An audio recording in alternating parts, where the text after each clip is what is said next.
உறவுகளுக்கு வணக்கம். நாம் இன்றைக்கி பார்க்க போகிறது குழிப்பணியார கிரேவி சட்டி சோறு. அதை எப்படி செய்யலாங்கிறத பார்க்கலாம் வாங்க.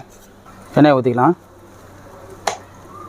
ஈஸு குழிப்பணியார கிரேவி சட்டி சோறுக்கு 3 மிளகா போட்டுக்கலாம். பச்சை மிளகா, சின்ன வெங்காயம் கொஞ்சம் போட்டுக்கலாம்.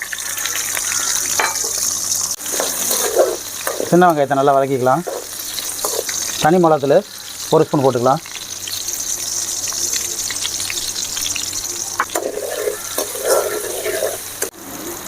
கொஞ்சம் உப்பு போட்டுக்கலாம். இந்த தாளிப்பில் ஈஸு முட்டை குழிப்பணியார கிரேவியை நம்ம கலந்துக்கலாம்.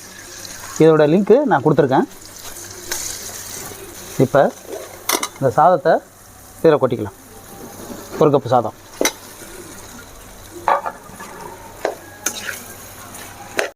குழிப்பணியார கிரேவி சட்டி சோறு ரெடி ஆகிடுச்சு.